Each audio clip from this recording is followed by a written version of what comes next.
G'day guys, Justin here coming at you with another NBA Player of the Week video, this time for the week January 30th to February 5th, 2018, with a tremendous performance coming off the back of the Pistons gaining Blake Griffin via a trade with the Clippers. I have selected Andre Drummond of the Pistons as my NBA Player of the Week. So we look at the numbers, his game-by-game performances, some tremendously big games here for Andre Drummond, particularly in the double-double department, and especially in the high rebounding number department. So versus Cleveland, he had 21 points, 2 rebounds, 7 assists. Huge game by Andre Drummond. This is a guy, if he has a triple-double, it's purely because he has had a huge game and contributed, not because he chased the triple-double. So again, 21 points, 22 rebounds, 7 assists, 3 steals and 3 blocks. He's probably going to be the Defensive Player of the Year at this point. I don't see anyone overtaking him, although I can see him losing the award by his own lack of consistency at times. 75% from the field. Didn't take a three-pointer all week. Very impressed with the big guy. However, as I've mentioned, this is something a lot of players in this league have done and they're unable to try and fix, and that's the ability to maintain all aspects of their game when trying to improve on others. Drummond's been having a pretty good free throw shooting season by his standards, but 42.9% from the stripe in this game, certainly not something to brag about. Now versus Memphis, he had 14 points, 15 rebounds, again those high rebounding numbers, 3 assists, 3 steals and a block, so still effort defensively there. 46.7% from the field is a drop. Again, didn't take a three-pointer, but didn't make a free throw either. Again, this is where you need to, work on your game and try and balance it out. Versus Miami, another 20-20 game. This is huge. One of the leaders in active leaders in 2020 games, and I do feel he'll end up having more than Dwight, that's for sure. 23 points, 20 rebounds, 1 assist, 4 steals and 4 blocks. Again, great overall performance here by Andre Drummond. Again, another good night shooting from the field, 73.3%. However, no consistency at the free throw line, only 33.3% there. And finally, to finish the week versus Portland, 17 points, 17 rebounds, 5 assists, 1 steal and 3 blocks. And surprisingly, his best all-around shooting effort for the week, 58.3% from the field and 75% from the stripe. For a big guy who'd been shooting sub 50% for his career at points, that's a tremendous effort. I mean, as I mentioned on the season this year, he has been shooting tremendously from the stripe. And again, those contributions, albeit with the help of Blake Griffin in a couple of those games, have led the team to a 4-0 record on the week. So as we look here at his overall stat line for the week, 18.8 points per game, certainly not looking good, but 18.5 rebounds per game. This guy eats glass for breakfast, lunch and dinner and a midnight snack. Probably the best rebounder in the game, bar none. Probably the best rebounder the game's seen in a long time since a Pete Kevin Love. And I mean, when he's putting up 15 and 15 for a career, he's certainly looking at reaching that upper echelon of rebounders. Granted, there have been a lot more shots available in recent times with the way that the team shot Jack, but his rebounding numbers can't be denied. 4 assists, so he is a capable passing big man. 2.8 steals and 2.8 blocks. Great all-around defensive effort there. 4 turnovers, something to be desired. That could be, something that could be improved upon. However, he will work on that. 63% from the field, no complaints from the big guy there. Even more complaints not to be had in the fact that he didn't shoot a three-pointer. Still dominated for a 4-0 record on the week.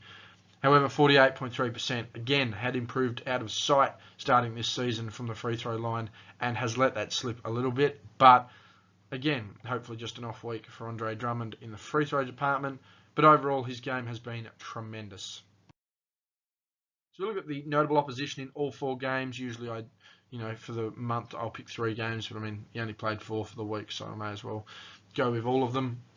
He faced Tristan Thompson of the Cavaliers, Marc Gasol of the Memphis Grizzlies, Kelly Olynyk of the Miami Heat, and Jusuf Nurkic of the Portland Trailblazers. So Tristan Thompson, now mind you, these were the starting opposition centres.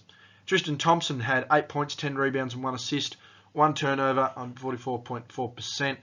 There is a hell of a lot more he can be doing there. Again, when you get paid out the backside, thanks to a friend wearing number 23 in the wine and gold, it's very helpful. However, I do feel that his value for money tremendously overrated. Marc Gasol, again, another player who started the season well, has had a lot of components fall off the wayside for him through injury and just a really poor supporting cast. Marc Gasol with 19 points, 14 rebounds, 2 assists, 1 block and 1 turnover. He himself had an overall decent night.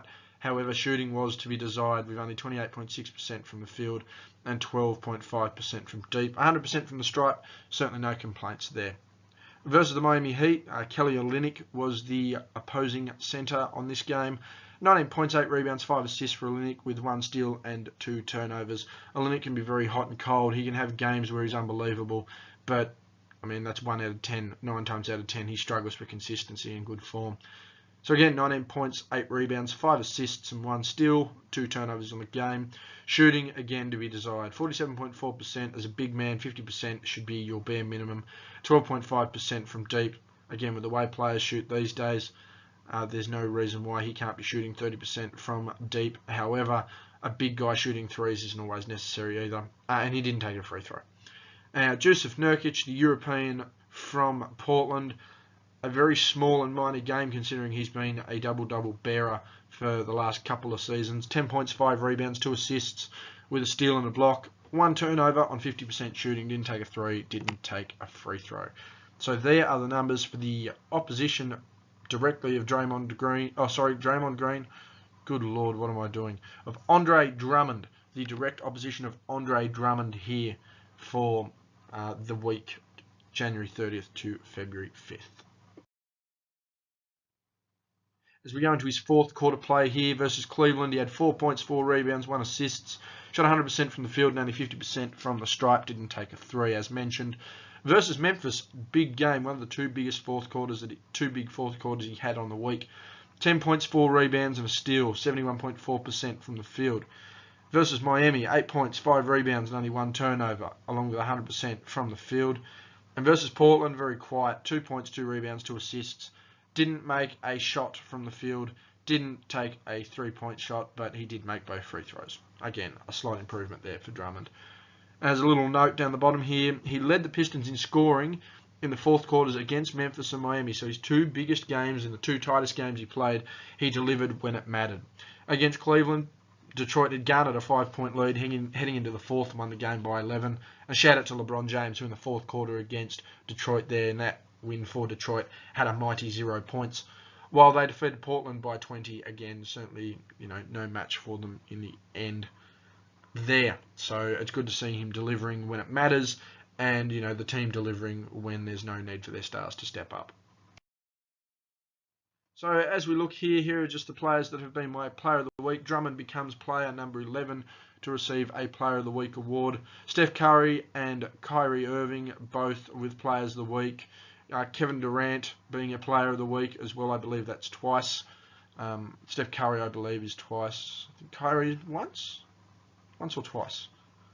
But I know that, anyway, these are the players that have won it. So Steph Curry, Kyrie Irving, LeBron James, Giannis Antetokounmpo, Kevin Durant, Andre Drummond, Jimmy Butler, Chris Paul, James Harden, Russell Westbrook, and Kristaps Porzingis, who at this point of recording has just injured himself in the game. So looked like a pretty severe knee injury. Hopefully you can recover from there. But these are the guys that have been performing majorly in the weeks that I have covered. Some more consistently than others, and some pouring in, more consistent overall months. But as far as standout performances during the weeks, this is them.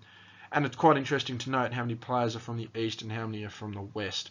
Should give you an idea just how well some of these guys are performing against good opposition and just how much some people are taking advantage of the schedule. Anyway, guys, that's been me. Thank you very much for watching this video on my NBA Player of the Week for January 30th through to February 5th, 2018. Hit that like button, leave some feedback on the video and a comment. Let me know who you thought your Player of the Week was, someone I might have missed or someone I should keep an eye out for. And subscribe to the channel for more regular updates here. You can follow me on Twitter, Justin_G_Bryan. I have to actually fix that there, so that'll be Justin_G_Bryan. Again, talking basketball, talking hoops, talking sports in general, talking everything over on my channel, on my Twitter, and again, covering everything on my channel. Thank you very much for watching the video, guys. That's been me, and I will catch you during the week with another NBA video.